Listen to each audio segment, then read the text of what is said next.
Essa mesa vai ser a mesa que vai trabalhar a questão da cultura oceânica. Por favor, Ana. Bom, gente, é uma alegria muito grande estar mais uma vez aqui no Green Rio, né? Todos os anos nós estamos aqui no Green Rio para debater temas de desenvolvimento sustentável tão fundamentais. Ó, chegou Renato Regazzi, por favor, cavaleiro da mesa.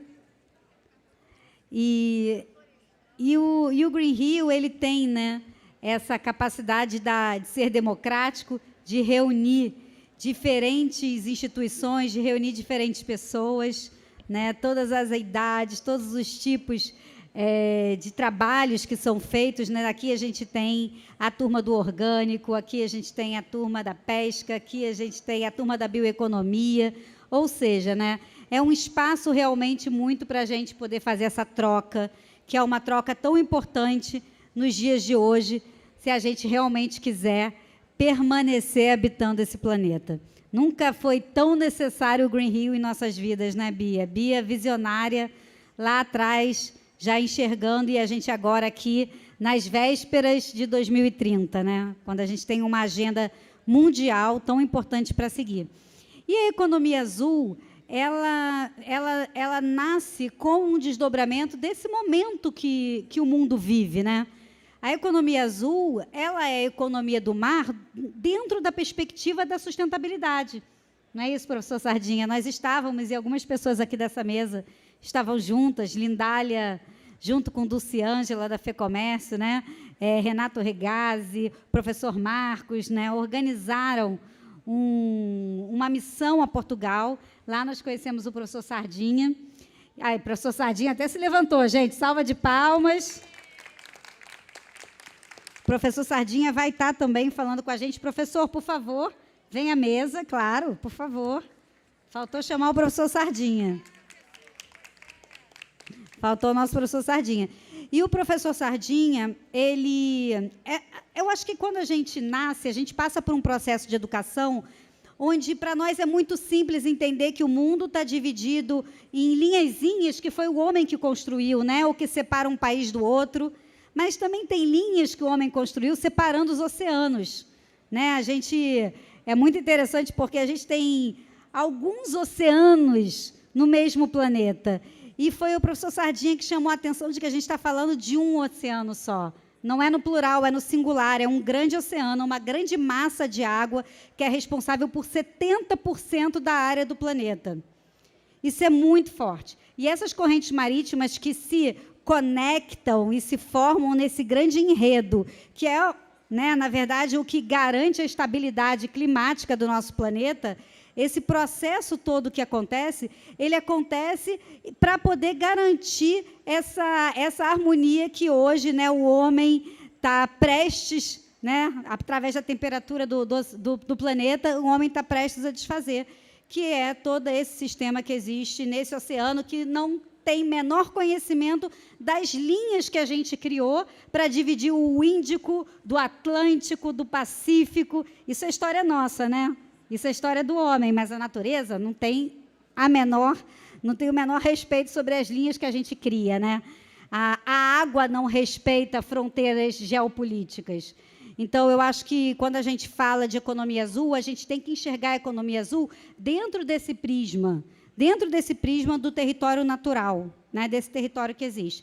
Então, nós montamos aqui uma mesa onde a gente vai ter uma série de palestrantes que já vem há muitos anos trabalhando dentro do que a gente está chamando aqui de economia azul, que é a economia do mar, né? Dentro da perspectiva da sustentabilidade, né? O Banco Mundial, ele traz muito clara hoje esse conceito, né? E a gente está falando desde da pesca, do turismo, passando pela navegação, pelo transporte aquaviário, quer dizer, uma série de setores, até energia renovável, uma série de setores que hoje dependem do mar e é um recurso natural, assim como qualquer outro, escasso. Então, a gente precisa tratar e enxergar ele dentro de um outro prisma, que é um prisma da sustentabilidade. Então, eu vou passar aqui, vou chamando os nossos palestrantes, né? A Bia já introduziu cada um aqui, quando a gente começou. E eu acho que a gente vai ter um debate bacana aqui sobre não só a economia azul, mas cultura oceânica, né? Fala-se muito em literacia oceânica, mas a gente vai falar aqui sobre essa cultura oceânica, que é a base do entendimento, é o que, na verdade, deveria estar acontecendo no nosso processo de educação mais básico, né? Meu filho tem 6 anos, então eu falo muito isso. Até que ponto a gente, na nossa educação, tem esse entendimento da cultura oceânica, e nós vivemos aqui numa região onde a água doce encontra a água salgada, 70% da população do Rio de Janeiro está nessa região, 13 milhões de habitantes, e é uma região de costa que depende 100% da água salgada e da água doce. Então, muito obrigada pela presença de todos, acho que é um debate incrível que a gente vai ter. Em seguida, depois dessa mesa, a gente vai ter um debate de bacias e baías. Então, a gente vai ter aqui a Baía de Guanabara, o estuário do Rio Tejo e a Baía de Chesapeake, através dos palestrantes do governo de Maryland. Então, agora a gente fala um pouquinho de economia azul, cultura oceânica, e, em seguida, a gente promove esse debate, essa troca de experiências entre baías internacionais. Bom, então, para a gente começar, né, a nossa conversa, eu já queria passar aqui a palavra para Renato Regazzi, do Sebrae do Rio de Janeiro. Regazzi é uma das pessoas mais empolgadas que eu conheço com o tema da economia azul. Quando eu conheci, quer dizer, conheço o Renato há muito tempo, mas a gente fez em conjunto a missão para o Rio Innovation Summit, em Portugal. E Renato Regazzi, então, na fila para entrar no avião, falou o seguinte: essa missão vai gerar um livro. E amanhã, não, sábado, esse livro vai estar aqui sendo lançado para todos, né? Então, é isso aí. É um livro incrível sobre economia azul, com muito conhecimento para ser compartilhado. E Renato tem desenvolvido enfim, há muitos anos já, um trabalho incrível relacionado ao tema. Renato, por favor. Muito obrigado, Ana. É um prazer estar aqui com você. Você também é uma entusiasta da economia azul. Importante ver o nosso vice-governador e secretário de Meio Ambiente, o Tiago, o quanto ele está trabalhando nessa direção, o empenho dele em relação a essa economia. Esse é o grande momento de virada do Rio de Janeiro. Nós vamos ter aqui a Rio 2030, e é ali que a gente vai receber o mundo inteiro aqui no Brasil, e nós vamos mostrar o que nós estamos fazendo para a nossa bioeconomia, para os nossos biomas, seja os nossos biomas terrestres, seja os nossos biomas aquáticos. A única forma da gente se tornar uma potência global é exatamente por biomas. E o Green Rio está trazendo isso, Bia. Parabéns para você, tá, Bia? Queria uma salva de palmas, e você está trazendo Green Rio will be blue, ou seja, o verde virando azul. Então, a gente fica muito grato aqui vendo o professor Sardinha, vendo aqui a Betaí, a Renata, o professor Marcos e todos aqui nessa direção. E a gente tem que formar agora, gente, formar consciência azul. Nós temos que formar o empreendedor azul. O empreendedor azul é aquele cara que trabalha na praia, pode ser alguém que esteja vendendo sorvete, mas se ele vê uma guimba de cigarro na areia, ele tem que ter a consciência que aquilo está tirando alguns centavos do empreendimento dele. E é isso que está entrando o Sebrae, exatamente para resgatar o empreendedorismo com a visão da sustentabilidade e da dignidade para regiões que estavam invisíveis. A exemplo de regiões aqui da Baía de Guanabara. Poucas pessoas frequentam e conhecem Magé. Poucas pessoas conhecem Guapimirim, que é o nosso Pantanal, que é onde é o maior manguezal fluminense. Ou seja, nós temos riquezas fantásticas. E agora, recentemente, o governo está totalmente empenhado em despoluir a Baía de Guanabara. O dado que nós temos é que em 2033, né, Ana, 90% da Baía vai estar saneada. Gente, imagina uma água abrigada dessa, a beleza do Rio de Janeiro saneado, a quantidade de emprego e renda que nós vamos gerar para todos no entorno da Baía de Guanabara. Lembrando que moram mais de 12 milhões de habitantes. Então, eu vou ser rápido aqui, por favor, pode passar? A gente está, então, com essa visão do empreendedorismo azul. Tem o passador, por favor? E a gente vai trabalhar todos. Economia da praia, a gente vai trabalhar a náutica, o passeio, a gente vai trabalhar o artesanato. A gente olha a questão do termo da literacia oceânica, que a gente aprendeu lá em Portugal, Sachinha. Aprendemos com vocês. E os portugueses receberam um prêmio da Unesco com a Escola Azul. Todas as nossas escolas têm que ter essa questão da consciência azul. todas as nossas escolas, que já existe a questão da sustentabilidade, sim. A gente repara tanto nas escolas públicas, as escolas estaduais, as municipais, as privadas, mas a Azul não. O verde está claro para todos, isso foi um grande avanço da sociedade. E vai ser o legado da 5ª Revolução Industrial, que vai ser da sustentabilidade, que é isso que vocês estão trazendo aqui. E aqui tem que colocar o azul no mesmo contexto do verde, porque 70% do planeta é mar. É oceano, né, professor Salgado? E nós temos 7 visões da questão da literacia, que é um termo que para mim foi recente, mas é ter consciência, consciência ambiental, consciência azul. É a gente ter ciência em relação a isso. Não adianta falar de palpite, tem que estudar, tem que ter dados.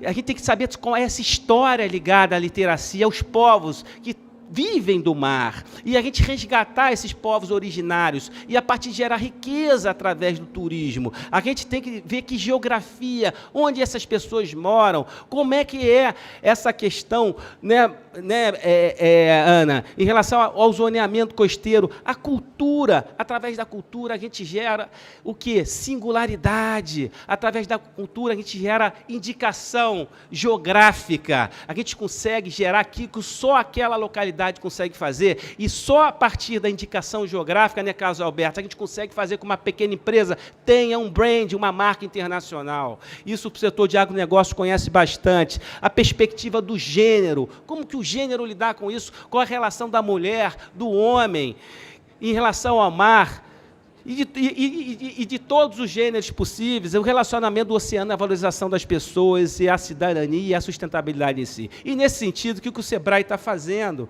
A gente vem conversando com a Secretaria de Meio Ambiente. Não dá para fazer, né, desenvolvimento da economia azul, economia do mar, sem saneamento, gente. Não dá para fazer. Então, a Secretaria está assumindo um papel, junto da Secretaria de Energia e Economia do Mar, junto da Secretaria de Indústria e Comércio do Rio de Janeiro, existe uma consciência, uma visão de governo em relação a isso. E o SEBRAE vai trabalhar com o quê? Formando as pessoas, com a capacitação empreendedora. Ele vai trabalhar levantando dado com a Rural, com a Vapor, ele vai trabalhar com a inovação, ele vai trabalhar com o que tem de novo. Pode, por favor, só desligar aqui.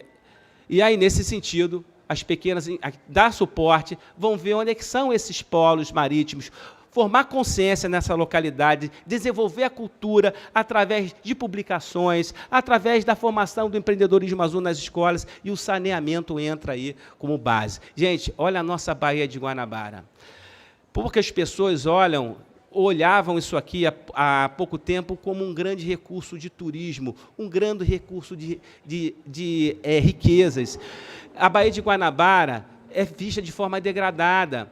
A Baía de Guanabara, por muitos, era vista como um esgoto de céu aberto. Isso é um absurdo nessa geração que nós estamos vivendo. E a gente está retomando isso, a gente está atualizando, a gente está vendo que riquezas, quais são os ativos que existem nessa Baía, e a gente vai resgatar a identidade de cada um, seja do pescador, das praias, seja da produção náutica, seja da produção de tecnologias, etc., em volta da Baía de Guanabara. Está aí. Então, estamos agindo em todos esses locais, de Niterói, a Magego, a Pimirim, a Ramos, a Ilha do Governador, a Praia das Pedrinhas, e estamos também com todas essas atividades, conforme vocês estão vendo aí. São 954 empreendedores sendo trabalhados até esse momento. A gente precisa de ter mais empreendedores azuis. Essa mensagem eu quero passar para vocês. Rumo ao empreendedorismo azul. Obrigado, Ana. Muito bom, Regaz. Incrível esse trabalho que está sendo feito com os empreendedores, né? Eles são a base dessa economia local. Então, eu dou os parabéns aí ao SEBRAE por esse trabalho, que eu tenho certeza que 900 vão virar 9.000 muito em breve. Bom, então, passar a palavra agora, né, para a nossa Renata Ramalhosa, portuguesa, mas já é radicada no Brasil, está em São Paulo, estou tentando trazer ela para o Rio de Janeiro, mas Renata é nossa entusiasta aí do nosso hub de economia azul no Rio de Janeiro, da Betaí, uma empresa de inovação aberta, com quem nós estamos realizando um projeto incrível, que é o Blue Rio, e ela vai explicar um pouquinho para vocês. Obrigada. Eu adoraria morar no Rio de Janeiro, mas infelizmente moro em São Paulo, que é bem diferente, como vocês sabem, não é? Mas eu sou portuguesa e, embora more no Brasil há 8 anos, este sotaque não passa, então me perdoem, eu vou tentar falar devagar e abrir a vogal para que todos me entendam. Então, a BTI, muito rapidamente, eu trouxe aqui alguns slides. Onde é que a gente... Para lá. Antes de apresentar aqui um pouco a BTI, para já agradecer a Ana Asti, que na verdade ela traz uma visão muito clara daquilo que é o papel do Governo do Estado, obviamente juntamente com o Vice-Governador e o Governador do Estado do Rio, para aquilo que o Rio de Janeiro, o Estado do Rio de Janeiro, pode fazer de diferente naquilo que é uma agenda de sustentabilidade, e aí que seja verde, que seja azul, e, portanto, apoiar estes eventos que a Bia traz, que eu tive hoje o prazer de a conhecer, é realmente parte dessa estratégia e dessa visão muito sistémica de apoiar várias ações que realmente congreguem em algo estratégico para o Estado. E eu fico muito feliz de poder fazer parte dessa história. A BTI é uma consultoria global de inovação colaborativa. Nós, enfim, nascemos em Portugal há 12 anos atrás. Hoje estamos no Brasil desde o final de 2019, já com projetos em mais do que 9 estados no Brasil, desde estratégia de inovação, inovação aberta, criação de ecossistemas, cultura de inovação e, portanto, toda esta jornada de inovação que é importante para aquilo que nós consideramos ser uma ferramenta fundamental para o desenvolvimento socioeconómico de uma região, de um país e, claro, de uma empresa com quem nós também trabalhamos. Neste momento já temos 27 colaboradores a trabalhar, mais do que 54 projetos feitos, este slide não está atualizado, e temos tido um crescimento muito grande neste país, que eu adoro, que é o Brasil, que realmente tem trazido a inovação como uma ferramenta importante de desenvolvimento e nós estamos felizes de contribuir. Aqui alguns dos nossos clientes, muitos deles já aqui no Brasil, mas o que nós trazemos no Brasil, e eu vou explicar um pouco do impacto disso no programa Blue Rio, é também esta capacidade de trazer o Brasil para o mundo. E o que é que eu quero dizer com isso? É que é importante que o ecossistema global de startups, de empreendedores, consiga ver no Rio e no Brasil uma oportunidade de vir para cá e trabalhar com as várias organizações para resolver os seus desafios e os seus gargalos. E, portanto, é isso que nós tentamos trazer. Não só trabalhar com o ecossistema brasileiro de startups e empreendedores, que é muito robusto, mas também conectar o Brasil com o resto do mundo. Eu acho que quando nós somos globais, somos mais maduros e, portanto, acredito que esta troca constante com outros países, com outras empresas, com outras organizações, traz muito valor para aquilo que é um crescimento local. E a Ana traz isso hoje, não é? Nós hoje vimos esta mesa com pessoas de várias partes do mundo que trazem exatamente esta experiência e conhecimento que pode ser partilhado e pode alavancar em várias regiões. A economia azul, enfim, há várias definições, a União Europeia tem uma definição, os Estados Unidos da América têm outra, aqui no Brasil tem sido desenvolvida outra, mas basicamente é tudo o que está relacionado com água, seja ela uma água oceânica, do oceano, ou uma água freshwater, não é? Como dizem os ingleses, água potável. E, portanto, o que é isto de criar ecossistemas de inovação e empreendedorismo à volta da economia do mar? É exatamente trazer novas soluções, novas empresas, novos empreendedores que possam trazer soluções tecnológicas ou não, que resolvam os grandes desafios que nós temos dentro daquilo que é a economia azul. E é isso que nós tentamos fazer e é isso que o Governo do Estado, juntamente com a UERJ, que é nosso parceiro, estamos a fazer com o programa Blue Rio. O programa Blue Rio é um programa de inovação aberta na área da economia azul, em que tem como objetivo olharmos desafios em 5 verticais que são importantes para o Estado do Rio de Janeiro. O saneamento, a logística e portos, a navegação, a sustentabilidade e a energia. E, portanto, estas 5 verticais foram essenciais e definidas juntamente com a equipa da ANA-ASTI para nós trazermos parceiros que fizessem parte deste consórcio, deste programa que visa trazer stakeholders, a comunidade a trabalhar em conjunto e colaborativamente. A BTI acredita que o mundo, para conseguir resolver os grandes desafios que todos nós enfrentamos com a nossa sobrevivência, só colaborando. E, portanto, acreditamos que a inovação colaborativa pode responder efetivamente a esses desafios.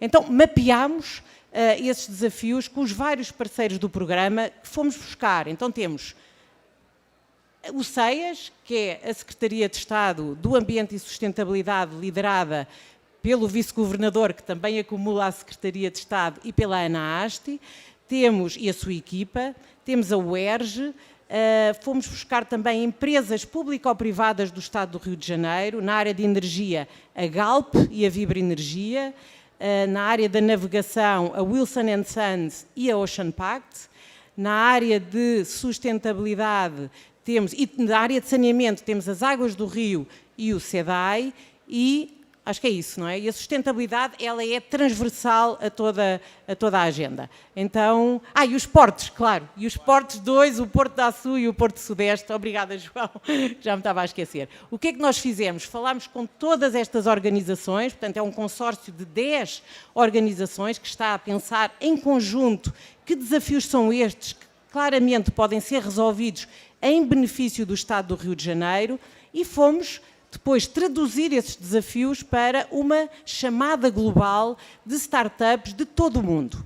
Então, aqui há alguns desafios do saneamento, a utilização do lodo de forma a contribuir com a economia circular, e estou a ver aqui o meu amigo Carlos Martins, que eu já não vi há muito tempo e que é um prazer revê-lo, que traz alguma experiência de Portugal, que vai ser ótimo essa troca, mas também transparência dos dados para a população, um alerta precoce, enfim, vários desafios na área do saneamento. Nos portos e logística, como é que nós reduzimos a pegada carbónica dos portos e navios? Como é que nós desenvolvemos tecnologias limpas e inovadoras para o transporte marítimo? Como é que nós oferecemos a infraestrutura adequada que os portos e navios possam usar com energias alternativas? Hoje em dia os portos na Europa, onde nós também trabalhamos, querem ser os novos hubs azuis e verdes de negócio e, portanto, há aqui uma oportunidade muito grande de eles poderem contribuir com várias soluções.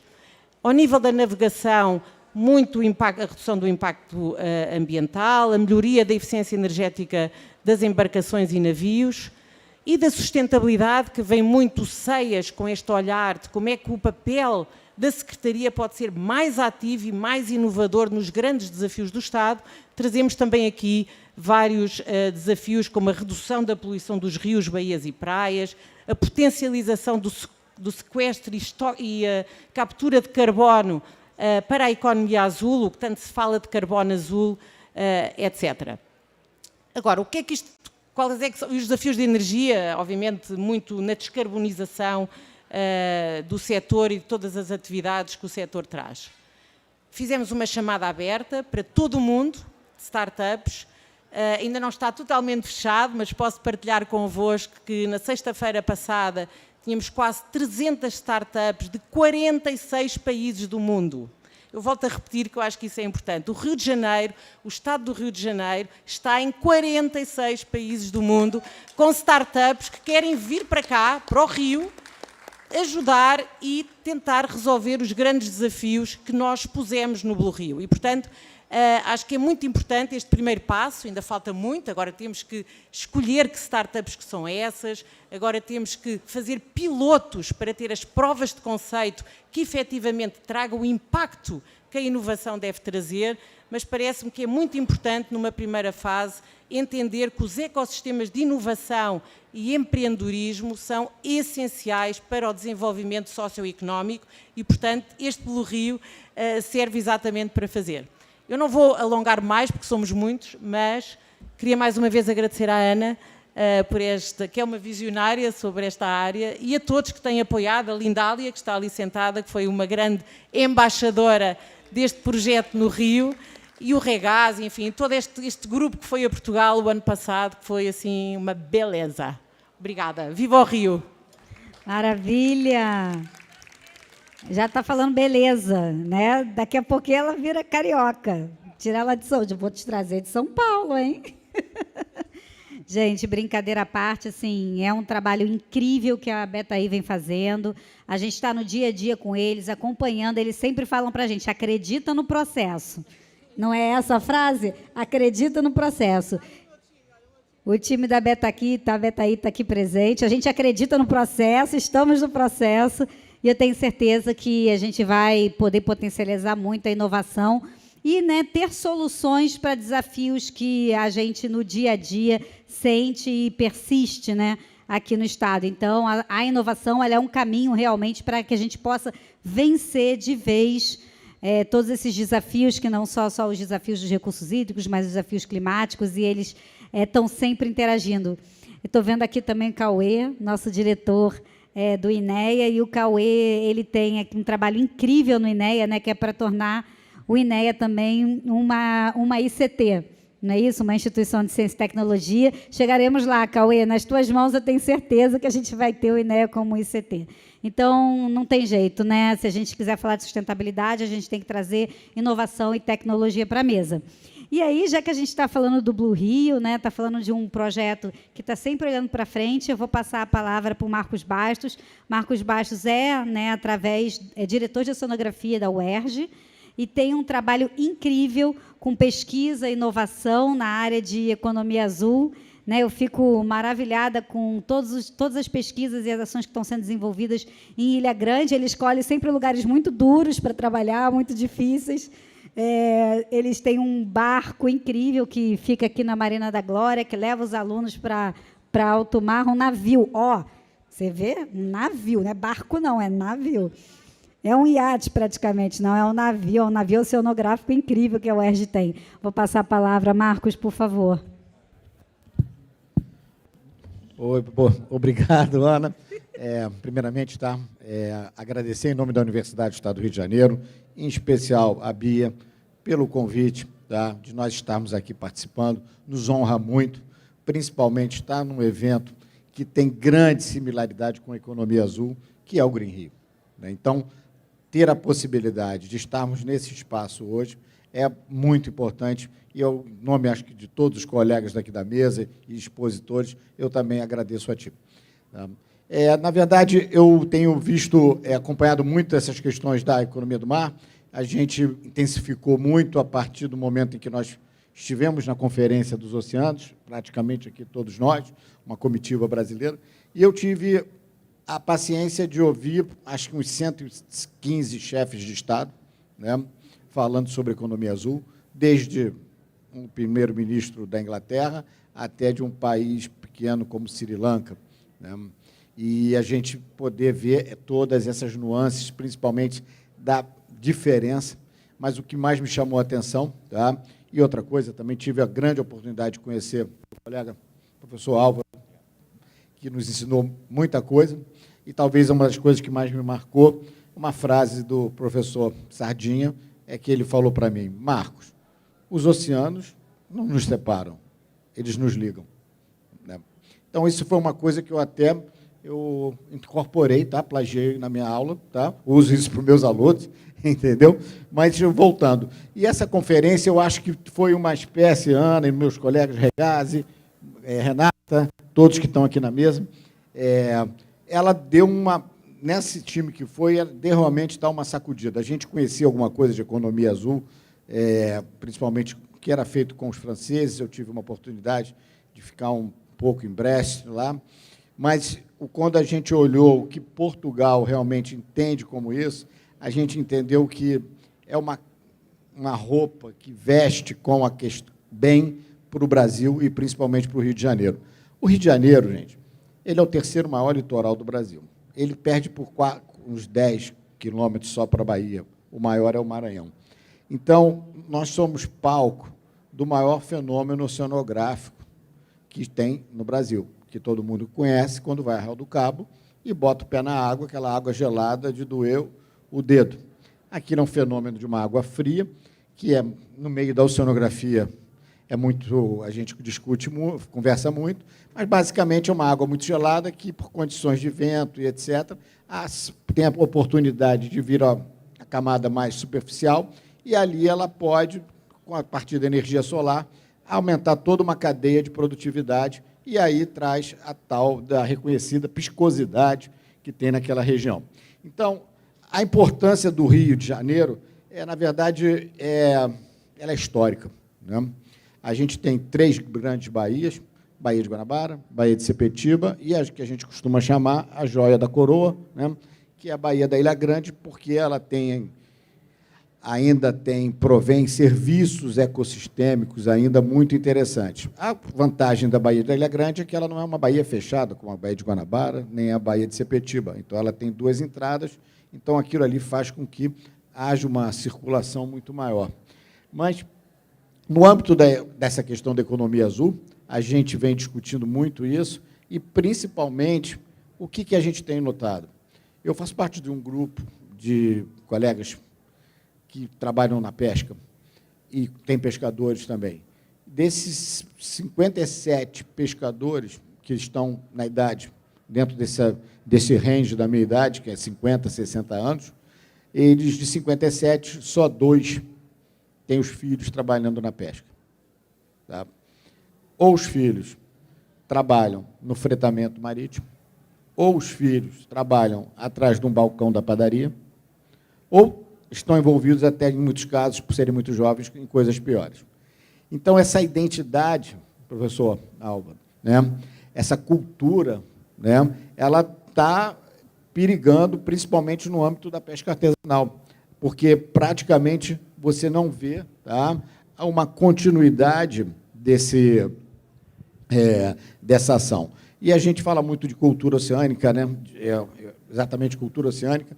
Esse termo foi forjado, foi cunhado pelos americanos em 2002, 2004, e em Portugal se usa muito a palavra literacy, né, porque é muito comum, né, de se falar esse termo. Aqui no Brasil a gente não usa muito, mas a cultura oceânica, ela tem uma ligação direta com a questão da educação ambiental, né?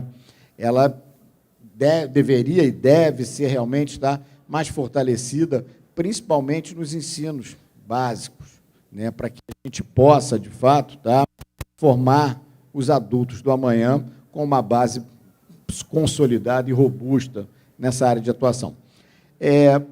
A gente tem uma grande parceria também, junto com a BETAI, e junto já com essa questão de inovação aberta, a gente já tem uma empresa que está conversando muito com a gente nessa questão de sustentabilidade, que é transversal ao tema, mas que é o Champac, e que nós temos desenvolvido alguns projetos lá, principalmente inovadores, para soluções baseadas na natureza e serviços ecossistêmicos aqui na Baía de Guanabara, né?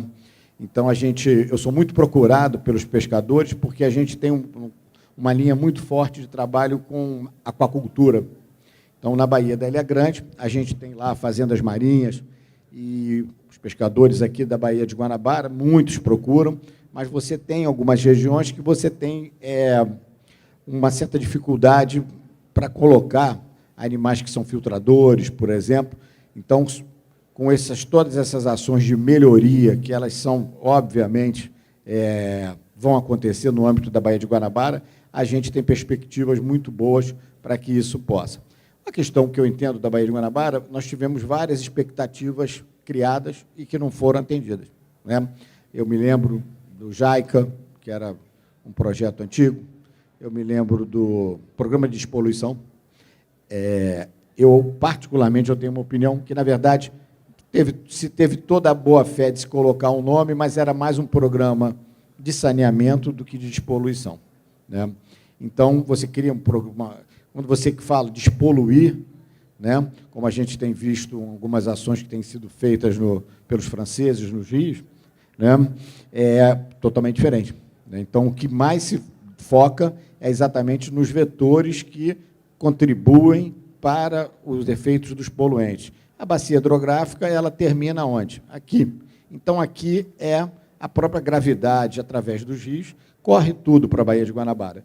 Então, você trabalhar junto aos municípios, principalmente consolidando essas atividades de saneamento, e estar presente na comunidade, não só falando sobre a importância da educação ambiental, da cultura oceânica, mas fazendo ações. Fazendo ações que, como o Regazzi falou, gerem empreendedorismo. Então, uma das ações que a gente tem olhado muito aqui é, principalmente, entrar com as questões voltadas para a produção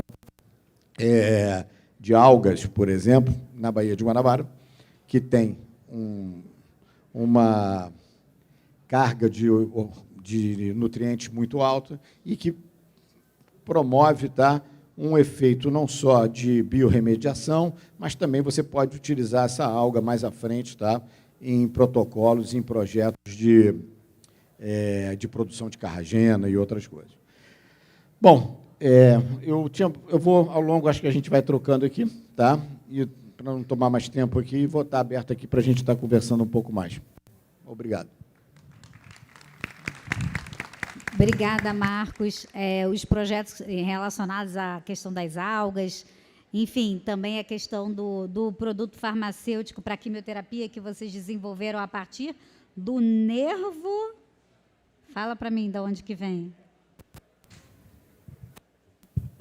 Na verdade, eu até esqueci de falar, nós temos um projeto que, junto com a UFRJ, que, junto com a Bioquímica, um colega meu contemporâneo, eu fui para a Biologia Marinha, ele foi para a Bioquímica Médica. E ele descobriu a gente chama muito aqui de Coquille Saint-Jacques, mas o certo é Vieira, ele descobriu um produto análogo à heparina. A heparina é uma substância usada para tratamento de metástase. Para se ter ideia, em torno de 5 milhões de pessoas morrem por ano no Brasil. E a heparina, como ela é um vasodilatador, ela é muito tratada para trombose, ela tem um efeito colateral, que é sangramento. Então, a gente avançou muito com PDI nisso, e ele descobriu que esse análogo que é produzido pela Vieira, ele tem a potência da heparina, mas não tem o efeito colateral do sangramento. Nós submetemos isso ao Ministério da Saúde, o Ministério da Saúde mandou para os referis e a gente foi aprovado, então montamos um laboratório para se fazer produção, larvicultura, reproduzir a vieira e fazer, depois de adulta, a extração do fármaco. Outra coisa que é talvez o grande ativo disso, só isso por si só é belíssimo, mas é que ele não tem, quando você fala de uma coisa que você já vai utilizar um produto, o Regazzi pode me dar uma aula sobre isso, inclusive, um produto que já está consolidado comercialmente, e você já começa a olhar para que ele seja jogado para um outro mercado, isso gera algum ruído, gera algum problema. Mas o caso da Vieira não, porque todo o material, a matéria-prima que é aproveitada, ela é a partir das vísceras, que não são comercializadas, porque o que você come é o músculo e a gônada. Então, na verdade, o que a gente está falando, Regazzi, é de agregação de valor. Então, a gente espera, porque eu aprendi, acho que até a própria Covid me ensinou muito isso, essa questão dos testes pré-clínicos. Esses testes duram 5, às vezes 10 anos para serem aprovados.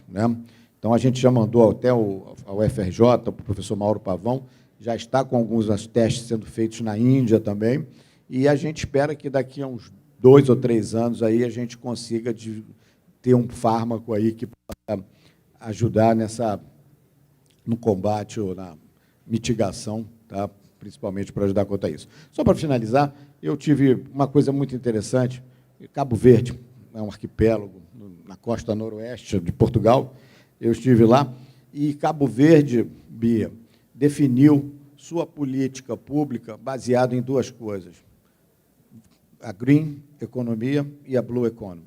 Então, é um país, é um arquipélago pequeno, então você vê que as coisas não são diretamente proporcionais ao fôlego financeiro ou do conhecimento de uma nação, mas sim na perspectiva e na perspicácia de entender o momento histórico que nós estamos. Ok? Obrigado.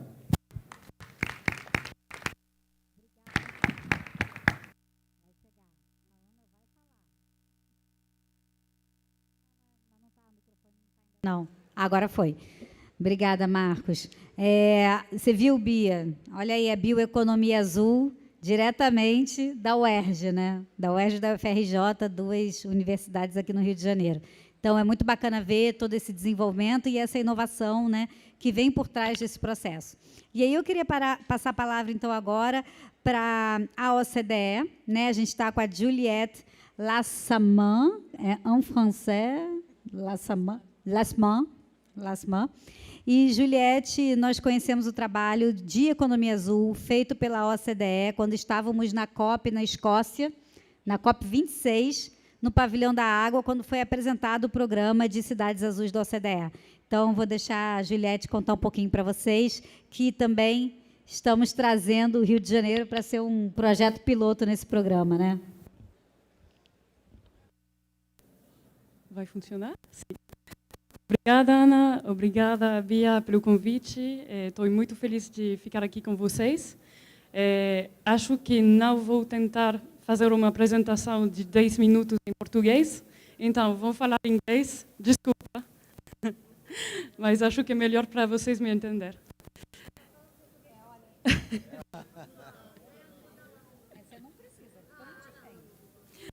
So I will talk about the blue economy in English, sorry. And I'd like to take a step back because there's been growing momentum around the blue economy. In recent years, we've had lots of declarations, lots of frameworks. Last year, we had the conference of the UN in Lisbon, but we're not all speaking the same language when it comes.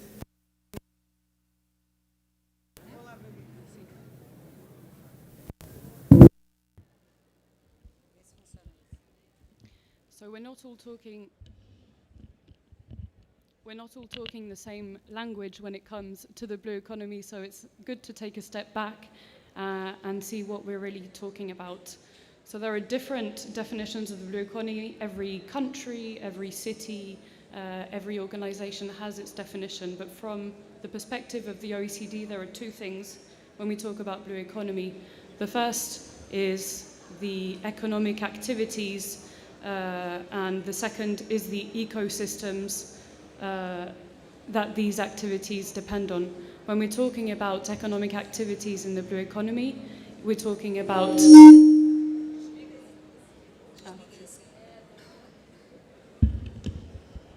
we talk about established sectors, tourism, fisheries, aquaculture, and emerging sectors, blue bioeconomy, biotechnology, research and education, water-based renewable energy, offshore energy, and so on. The OECD in 2016 conservatively valued the value of the blue economy at $1.5 trillion US. So, of course, it's grown a lot since then. Directly, it contributes worldwide to 30 to 40 million jobs, but 3 billion people, so almost half of the world's population, depend directly on the oceans for their livelihoods. And this is where the second part of the blue economy comes into play. Beyond these direct economic benefits that generate GDP, that generate value added, that create jobs, we have the oceans, the lakes, the rivers where these activities take place. And here we have a series of benefits, ecosystem services that derive from these ecosystems. These ecosystems create enough quality water, generate food, renewable energy. They even regulate our climate. And so this is what we're talking about when we're talking about the blue economy. And actually, even though these benefits are very hard to quantify, studies have shown that they can be even higher than GDP. In the EU alone, in a coastal zone of about 10 kilometers, 500 billion euros worth of coastal ecosystem services are generated. Now, what's the problem? There are two problems in our view. The first is that the blue economy, because it's based in these blue ecosystems, is vulnerable to water risks of too much, too little, and too polluted water. These risks are magnified by climate change, which are accelerating the frequency and the intensity of these events. So floods and sea level rise are taking over ports, beaches, making activities impossible. Droughts are completely stopping fluvial transportation, shipping inland, and water pollution can affect fisheries and tourism, and this is what we're talking about when we talk about Rio. These risks are magnified in cities, coastal cities and regions like Rio de Janeiro, and this is why the OECD found it important to concentrate on what the blue economy is in cities and regions, because often we talk about blue economy, ocean economy, but at national or international level, we think there's an untapped, unexplored potential for cities and regions. So we carried out a survey across almost 100 cities and regions, and we found indeed that the main risks, the main threats to the blue economy were sea level rise, coastal erosion, floods, and droughts. The second issue is that the blue economy is not always green. So we know that some blue economy activities can generate impacts on the blue ecosystems that sustain them. And again, here the survey was very instructive. It showed us that the main impacts from the blue economy were all source to sea issues. So they can happen in freshwater, but they will then eventually end up in the sea. Waste, water pollution, pollution from plastics are the main impacts of the blue economy, according to the survey that we did. So what's the solution? This is where cities and regions come in, because often when we talk about the sustainability of the blue economy and these source-to-sea issues, we saw that there's a lot of fragmentation between the freshwater community and the ocean community, and these communities don't talk. Cities and regions are the interface between freshwater and oceans, and so they're the places where the freshwater community can talk to the ocean community, and this is what Rio is doing right now. Cities are also the ones closest to citizens, to businesses. They can connect the different parts of the blue economy ecosystem, universities, academics, businesses, civil society. Because they're the closest to citizens, they can connect the dots and reduce the fragmentation and across different actors. Cities also have competencies that affect the quantity and quality of water. So they are responsible for land use planning, they're responsible for water supply and sanitation, they're responsible for waste collection. That I could go on and on. These all have an impact on water quality and quantity, which ultimately affects the blue economy. Cities, finally, are responsible for a large part of investment and spending. A recent study by the OECD showed that cities and regions, subnational governments, are responsible for more than 2/3 of climate-related investment. And this, again, will affect the quantity and quality of water and ultimately the blue economy. And so if we want the blue economy to be resilient to these water risks magnified by climate change in a way that's inclusive of local communities, that generates employment, that generates opportunities, while at the same time being sustainable and circular, we need to unlock the potential role of cities and regions for the blue economy. And this is what we're trying to do with the OECD project on cities and regions for a blue economy. We advocate for a localized approach, so a place-based approach to the blue economy, where cities and regions are at the heart of connecting across these stakeholders and making a blue economy that's resilient, inclusive, sustainable, and circular. We focus on connecting the role of local governments, of course, but also connecting water security with the blue economy. We say that for healthy oceans, we need healthy rivers, and that without water resilience, we cannot have economic resilience. The third point that we focus on is the governance, connecting different parts of government that work on the blue economy, connecting across stakeholders, making sure the right tools, the right data, the right monitoring, the right regulation is in place to foster a blue economy. And as Anna said, water cuts across administrative boundaries, so governance is key to really connect the dots across municipalities, across states, and across basins. This is why the project exists, and it focuses on two aspects. The first creates knowledge. We found that there was very little information on subnational governments and their role in the blue economy. This is why we decided to carry out a survey over almost 100 cities and regions on the blue economy. And the second part is what we call deep dive case studies, of which Rio will be the very first, and we hope more will come. But the aim ultimately will be to bring all of these cities and regions together, those that took part in the survey, those with who we're doing the deep dive case studies, to exchange experiences and foster knowledge and experience sharing. So I'll stop there and thank you very much. Obrigada. Ó, a gente quase convenceu ela a falar em português, hein? Foi por pouco. Gente, olha, para quem não sabe, a gente tem tradução também ali simultânea, né? Na próxima mesa também a gente vai ter uma fala em inglês, então quem precisar de tradução simultânea tem ali atrás das cadeiras.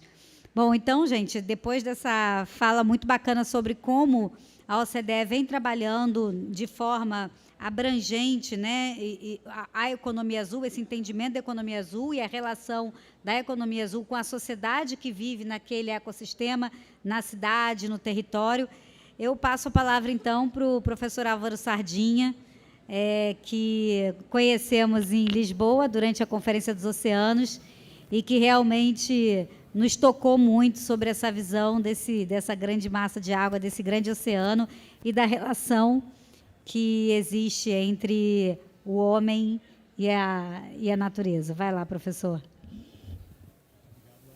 Acho que em algum momento começa.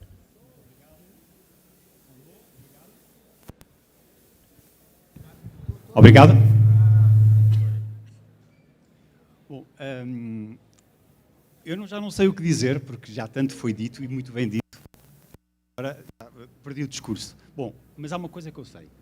É que com as minhas primeiras palavras eu vou ter que me levantar. Vou ter que me levantar porque é um agradecimento. É um agradecimento pelo convite que me fizeram para estar aqui, particularmente a ANAASTI, ao CEAS e a outras entidades que estão ligadas. Corro sempre o perigo de deixar alguém de fora e isso custa-me imenso. Não é essa a minha intenção.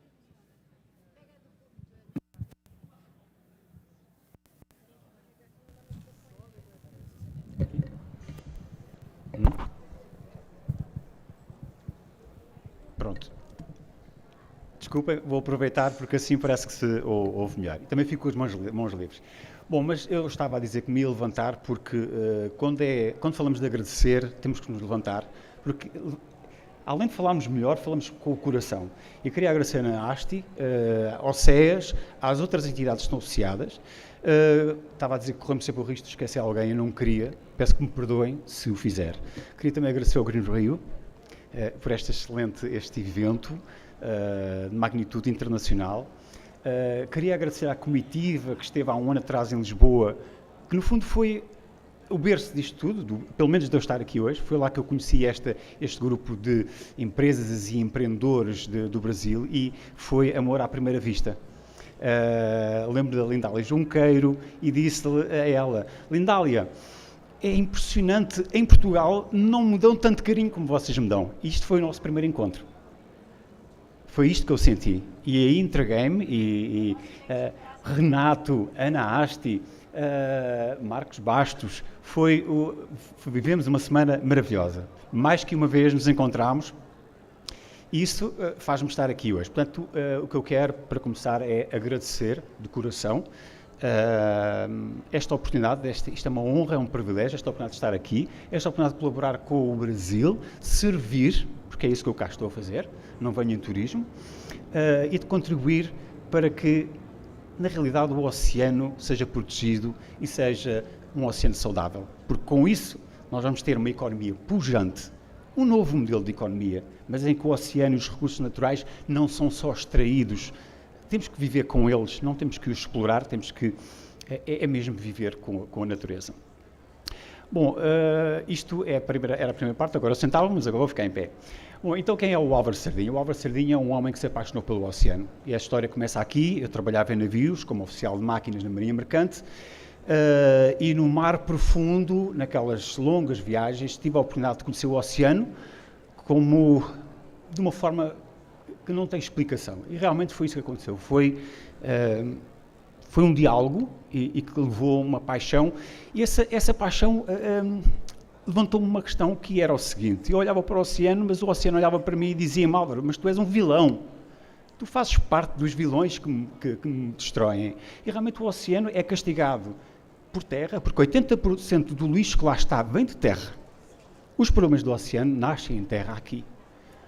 E depois, como se não bastasse, vem do clima. A atmosfera está carregada de gases de efeito de estufa.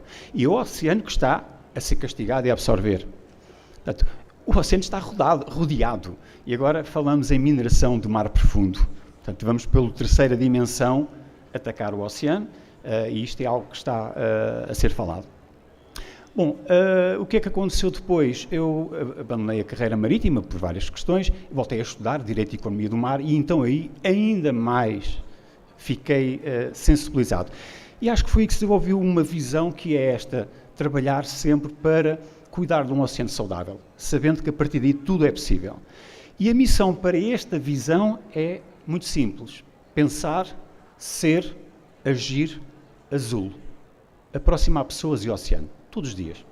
E é isso que eu faço todos os dias. Procuro estar frente a frente com pessoas, oferecendo soluções. Não é uma questão de conversa, é uma questão de soluções que as pessoas possam usar. E essas soluções não podem ser e não devem ser só para as empresas e para os negócios. Porque este planeta é um planeta que está cheio de pessoas, e as pessoas são muito importantes, e nós temos que começar por aí, porque são as pessoas que fazem a economia. Então, temos que ter quase que duas linguagens. A economia azul é inclusiva, recebe de braços abertos todas as pessoas, mas todas as pessoas têm que ganhar com isso. Não é uma economia redistributiva, tem que ser distributiva logo à nascença. Não são uns a ganhar e depois a pagar impostos, e depois alguém vai redistribuir os impostos. Nós temos que ter logo na base, logo no local, e a economia azul é tudo isto. A economia azul é a economia verde, é a economia circular, é a economia laranja. A economia laranja é a economia dos criativos, dos designers, dos arquitetos, dos pensadores, do talento. A economia laranja é muito importante, porque quando um designer desenvolve um produto, ele tem que desenvolver um produto para proteger o planeta. Porque senão, se ele vai desenvolver um produto que castiga o planeta, então estamos mal. Não estamos a resolver o problema. Portanto, na economia laranja também estamos a receber as pessoas. E quando olhamos para esta vertente de a economia azul servir a sociedade e a sociedade servir a economia azul, em Portugal, e foi por aí que eu encontrei um caminho para trabalhar, foi criar 2 programas, um para as empresas, para a economia, outro para as pessoas. Para as empresas, o que fizemos foi criar um programa de liderança em economia azul. E qual é o objetivo?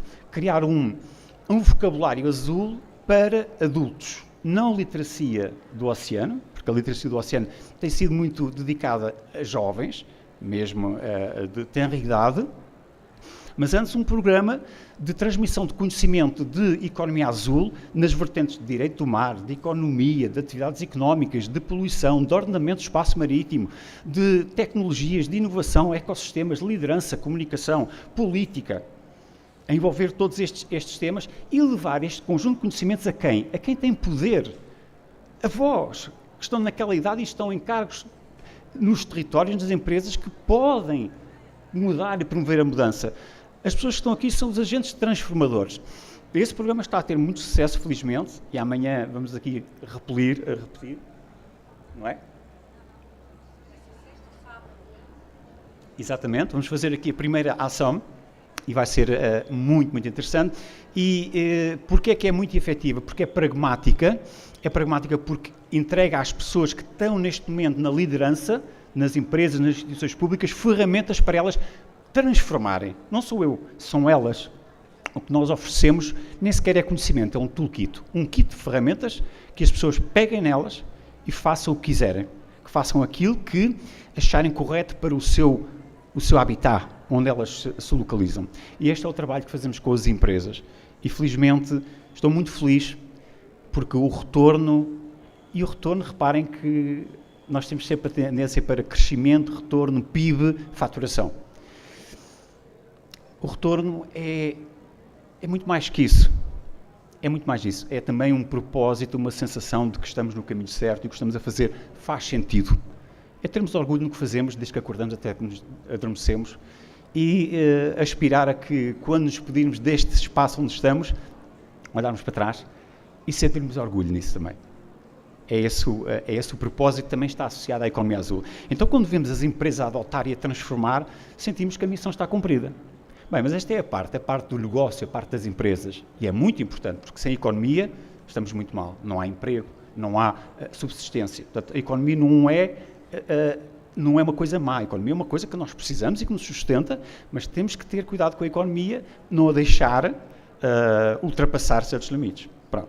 E a economia azul vem-nos ajudar a dizer assim, queremos economia, mas queremos uma economia sem comprometer o ambiente e ajudando as pessoas, sem ameaçar as pessoas. É isso que é a economia azul. Bem, o outro programa é virado para as pessoas, para os jovens, para quem precisa. E o que é que nós fazemos? Duas coisas. Uma é muitos frente a frente com pessoas, em escolas secundárias, em universidades, em eventos, sempre de uma forma muito simples a falar com as pessoas e a explicar e a ouvir e a dialogar. O outro é uma feira que nós organizamos em Portugal, que é a Feira de Emprego e Carreiras Azuis. E o que nós fazemos nessa feira é convidar empresas que querem contratar, empresas que têm cursos, a academia, ligados à economia azul, portanto, a academia é bem-vinda, digamos que é o espaço de carreiras, e a parte de emprego. Então temos nessa feira 3 áreas. Uma área é uma área de emprego, e os jovens e os adultos chegam lá com o currículo e saem lá com um contrato de trabalho. É isto que está a acontecer literalmente. São centenas de pessoas que nós já conseguimos ligar a carreiras na economia azul. São centenas de pessoas que encontraram ali uma fonte de subsistência, um futuro, uma carreira digna, uma carreira ambiciosa, que lhes retribui, que não os transforma em peões, que os retribui bem. São carreiras internacionais na economia azul. É isto que nós dizemos aos jovens. Não precisam de sair do país, mas as carreiras, vocês vão encontrá-las e vão trabalhar para todo o mundo. No espaço de carreiras temos então as escolas, seja de profissionais, seja das universidades, e elas estão ali para quê? Para explicar e para receber as pessoas e explicar o que é, porque em Portugal também não se fala muito ainda de economia azul. Talvez pensem que se fala e que estamos muito avançados, mas nós estamos a começar, é essa a realidade. A economia azul está a dar os primeiros passos. E depois temos um terceiro salão, que é o salão de congressos, onde promovemos o quê? Informação, boa informação, informação útil. As empresas, as escolas, não são os visitantes. As empresas e as escolas têm um pitch de 10 minutos e têm que apresentar quem são, o que é que fazem, o que é que oferecem, e têm que mostrar a sua relação com a natureza, com a sustentabilidade, têm que provar ali. E a plateia está cheia de gente que procura um futuro. E é isto que é fantástico. E as pessoas estão ali, aprendem, ouvem dos melhores, sem ruído, sem filtros, informação verdadeira, e saem de lá e se calhar descobrem ali um caminho para a vida deles. E nós ficamos, mais uma vez, com o sentido de missão cumprida, porque transformamos, conseguimos, não foi empurrar nem puxar, mas foi ir lado a lado com as pessoas, ir lado a lado com as empresas e mostrar que a economia azul tem grandes oportunidades e todos são bem-vindos. A economia azul é inclusiva. Aproveitem. São todos bem-vindos. Muito obrigado.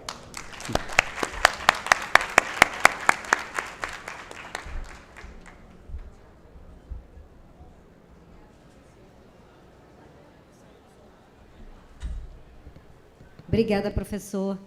É incrível ver como Portugal vem desenvolvendo, né, todas as profissões ligadas à economia azul, né, porque vai além de falar da economia do mar, mas é a economia do mar dentro desse prisma da sustentabilidade. Incrível ver como toda a parte de educação vem se desenvolvendo, né, e isso serve para a gente como modelo, para a gente pensar também a nossa estrutura aqui no Brasil, no estado do Rio de Janeiro. Obrigada. Bom, gente, a gente tem um palestrante online aguardando a gente, se a gente puder botar ele na telinha para a gente aqui atrás de mim. Vamos ver se a gente consegue acessar o nosso palestrante.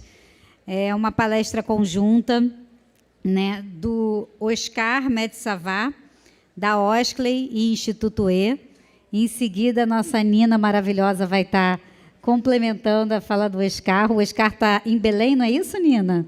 Isso. O Oscar está agora em Belém, mas não poderia deixar de vir falar aqui conosco sobre a economia azul, sobre literacia oceânica, né, cultura do oceano. Então, Oscar, agora a palavra é sua.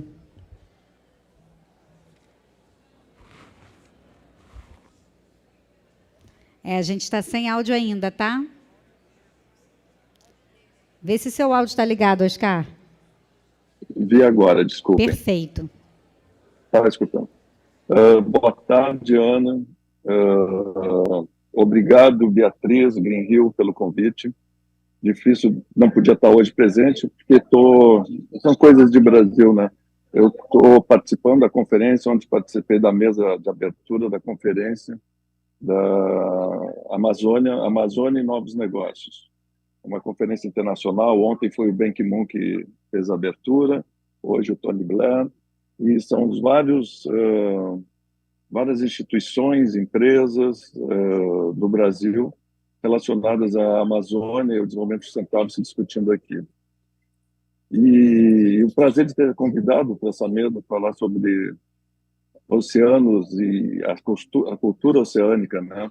Então, vou me apresentar um pouco, né? Então, eu fui reconhecido pela Unesco alguns anos atrás e sou, pelo meu trabalho desenvolvido no Instituto E e nossos projetos dentro da OSC, né?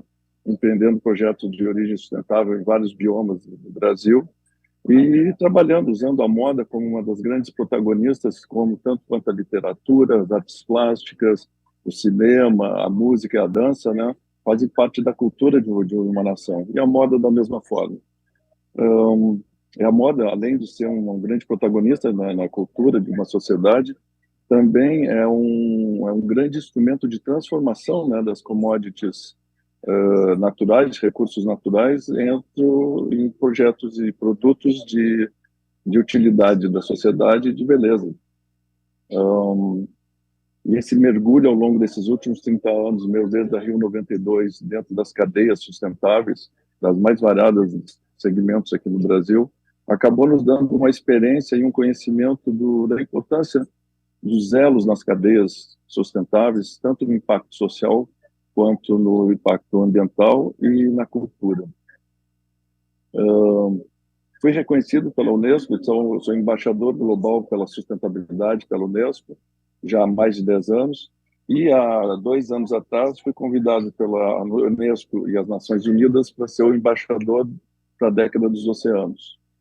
Participei da conferência na sede da ONU, em Nova York, e ano passado em Portugal, em Lisboa. E uma das funções minha como embaixador da década dos oceanos é divulgar, promover e transformar a cultura oceânica, principalmente a cultura oceânica dos jovens. Quando nós falamos de Brasil, essa extensão amazônica que representa para o mundo um ativo, né, um ativo ambiental, um ativo cultural, um ativo de conhecimentos ancestrais na Amazônia, essa representação no mundo, às vezes nós esquecemos o tamanho da nossa costa, né, a costa brasileira, e de toda a sua importância, tanto na nossa formação econômica quanto cultural, ao longo desses séculos todos. Mas pouco conhecemos da nossa cultura oceânica. O que é a cultura oceânica? É desde a nossa relação da nossa costa brasileira, da nossa cultura de praia, que envolve tanto a cultura, subsistência da pesca, né, dos alimentos relacionados próximos à nossa costa, e a nossa relação com os oceanos, principalmente nas pescas e nos transportes, e na nossa relação do nosso cuidado do nosso não cuidado na relação nossa de nós mantermos um nível não controlado de poluição de nossas praias, desde o descarte das nossas praias, dos nossos oceanos, nossos mares, nossas praias, o descarte do nosso esgoto urbano, dos nossos esgotos, né, industriais, e do próprio despejamento, não cuidado do nosso lixo plástico que acontece nas praias. Então, Cultura oceânica, se nós formos ver, nós falamos muito mais das grandes dificuldades e dos erros que nós estamos fazendo do que das qualidades que nós temos nos nossos oceanos. Um dos projetos que nós estamos fazendo com o Instituto E, junto com a Unesco e com a Década dos Oceanos das Nações Unidas, foi ter convidado a Confederação Brasileira de Surf e a Confederação Brasileira de Vela, e juntos todos nos unirmos e desenharmos um projeto onde a gente começa a trazer para o jovem brasileiro, a questão da cultura oceânica.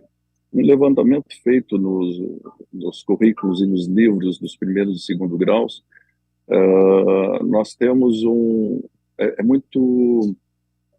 tem muito mais sistemas abordados, sistemas sobre a questão da Amazônia e a questão sobre as diversidades. A questão sobre a cultura oceânica é muito ainda pobre nos nossos currículos escolares. E todos sabemos que a educação do jovem realmente é a transformação do nosso futuro. A geração da cultura oceânica é que vai fazer com que cada um e nós consigamos fazer uma transformação nas próximas gerações da nossa relação com os oceanos, com a riqueza de biodiversidade, a riqueza de vida que traz dos oceanos, a compreensão da economia que gera dos oceanos e principalmente da relação nossa com os oceanos de uma forma que vá desde espiritual, filosófica, poética, científica e ideológica. Nós somos uma nação que tem uma grande área extensa de praias. A nossa cultura de estilo de vida é muito relacionada à cultura de praia. Ela é reconhecida no mundo todo, né? Nosso modo de viver relacionado à praia e à natureza é reconhecido no mundo todo. Ou seja, nós temos um ativo, não só um ativo físico da economia pesqueira, principalmente da nossa costa toda, mas principalmente também a do próprio estilo de vida e de cultura e de uma imagem do Brasil e de agregação de valor de marca para a nossa cultura praiana.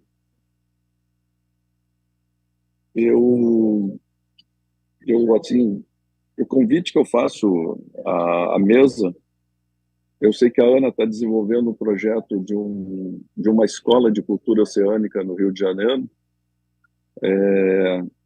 Nós, junto com o Instituto E, junto com a Unesco, sermos parceiros nesse desenvolvimento desse projeto que você está fazendo, Ana.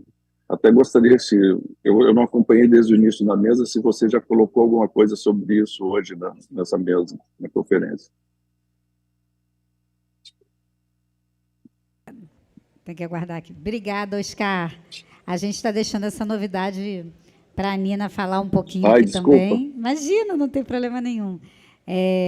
A gente precisa exatamente avançar nesse sentido, Oscar, que você trouxe, da educação, da cultura oceânica, como parte da nossa vida, né? Como parte do nosso dia a dia. Nós somos, no estado do Rio de Janeiro, no Brasil como um todo, né? A população muito centrada na região da costa, né? A gente tem uma população muito grande vivendo na região costeira, que tem uma relação direta, como você mesmo disse, com a praia, com as baías, com as bacias.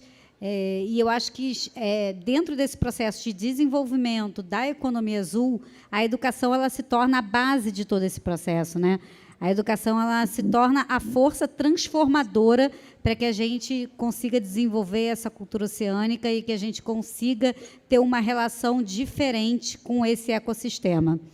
Então, agradeço muito as suas palavras. Eu acho que esse realmente é um caminho que a gente precisa trilhar aqui, e agradeço muito a Bia do Green Rio, né, por estar transformando o Green em Blue nessa edição e estar trazendo muito forte essa temática que é tão importante da cultura oceânica e da gente trabalhar a educação, como falou aqui também o professor Álvaro Sardinha, tanto do ponto de vista da juventude, como também das lideranças e das pessoas que hoje estão nas empresas, que estão nas universidades e que estão desenvolvendo negócios, startups, que podem contribuir muito, né, para que a gente tenha uma nova relação, uma nova mentalidade, um novo entendimento da relação do homem com o mar.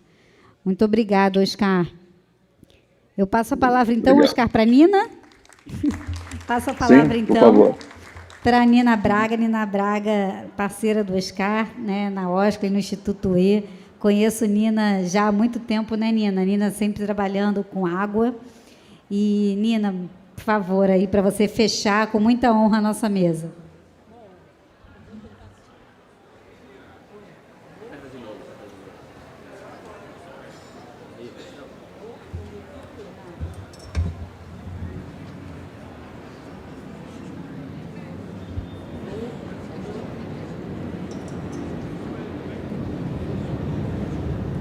Bom, boa tarde. Eu vou tentar ser o mais breve possível, devido ao adiantado da hora.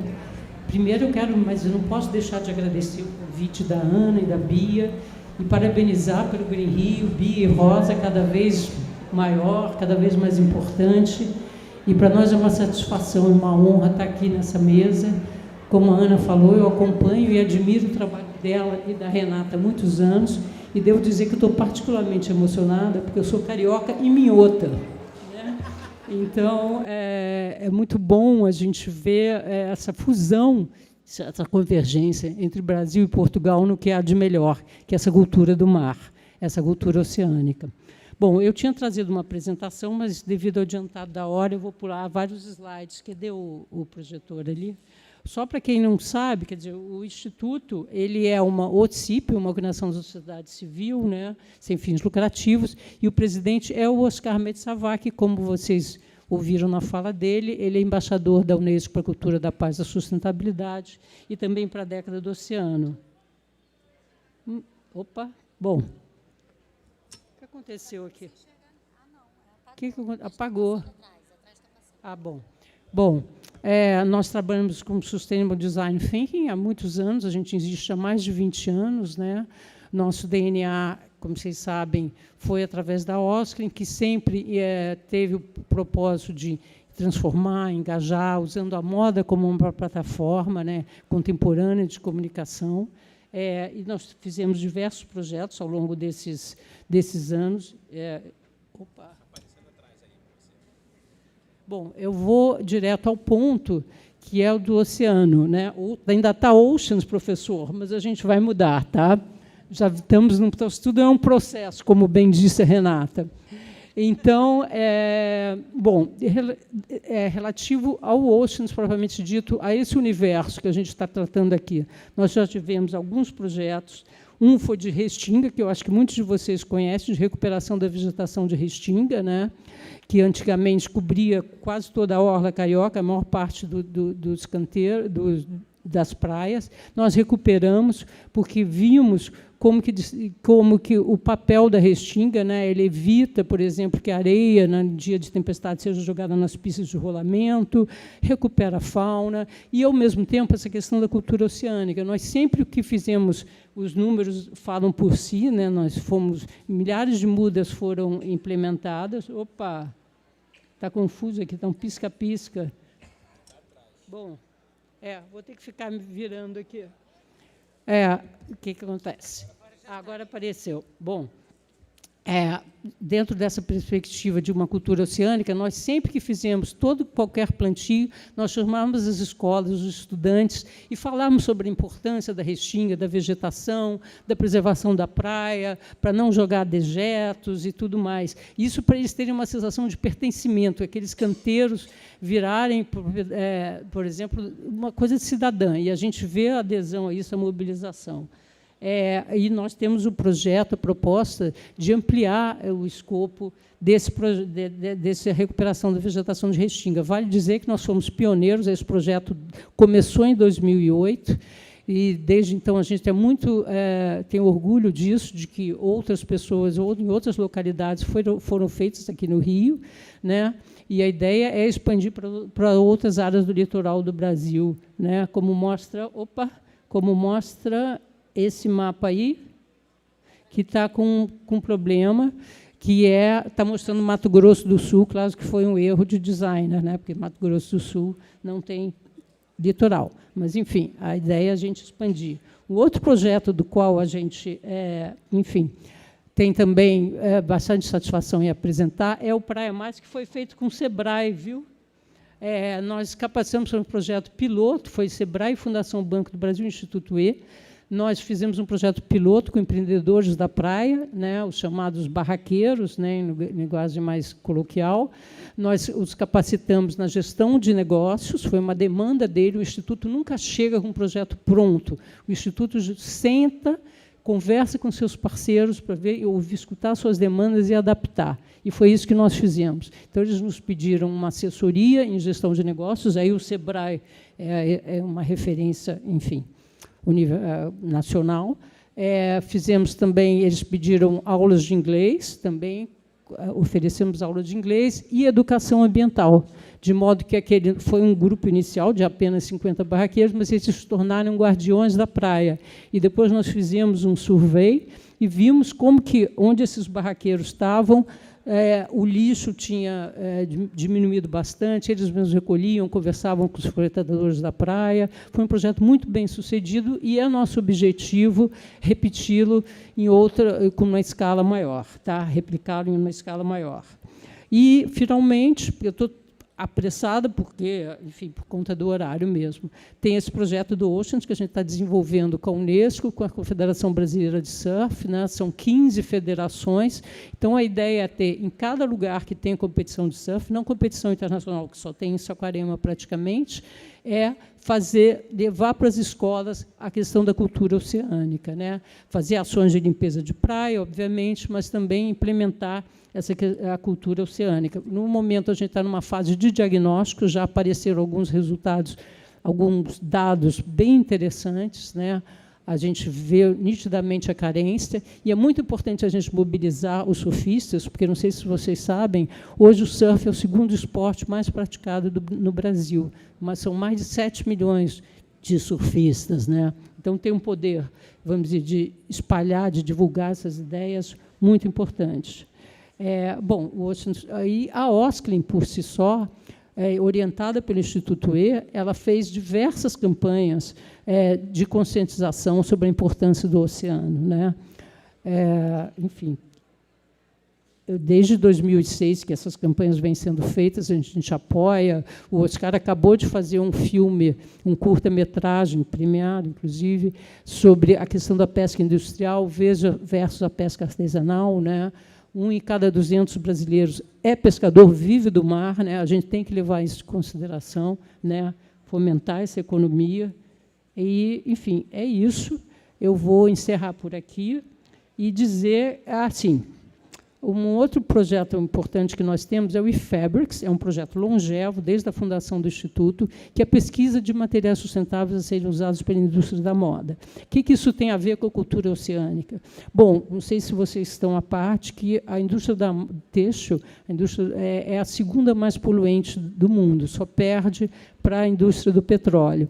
E os efluentes, 20% da poluição dos efluentes no mundo são causados pela atividade têxtil, né? Então, a partir do momento que nós usamos materiais mais eco-friendly, né, a gente consegue diminuir a pegada de carbono, a gente consegue, enfim, criar outras fontes de renda para populações que antes viviam com atividades mais poluentes, né?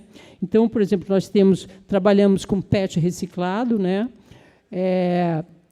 Que é retirada do meio ambiente. Os dados estão aí em termos de água economizada, emissões mitigadas, né? Outra coisa que nós trabalhamos, outro material que eu trouxe, a gente tem um rol grande de materiais e fabrics, mas outro que diz diretamente relacionado ao mar, né, é a questão do algodão. Não sei se vocês também sabem que a cultura do algodão convencional é das mais assim danosas ao meio ambiente possível, seca os aquíferos, né?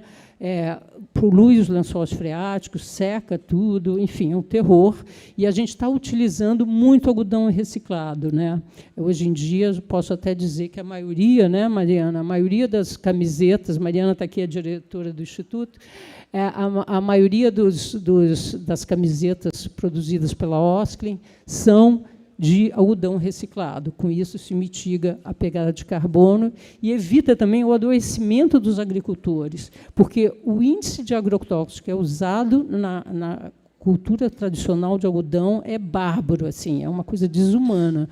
E como a nossa proposta é sempre fazer uma moda com propósito, né, uma moda que valoriza os nossos materiais sustentáveis e, ao mesmo tempo, promove geração e renda para populações mais vulneráveis, né, através de uma remuneração justa, nós valorizamos muito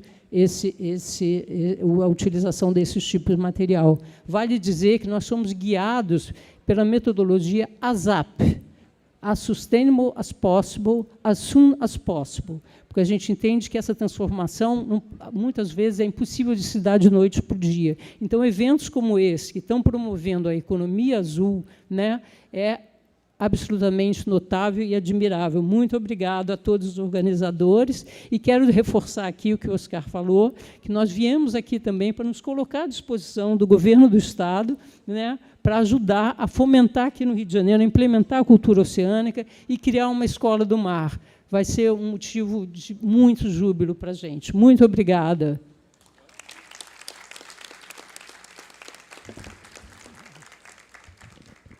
Gente, a gente vê tanta gente envolvida, né? A empolgação na palavra, o brilhinho nos olhos.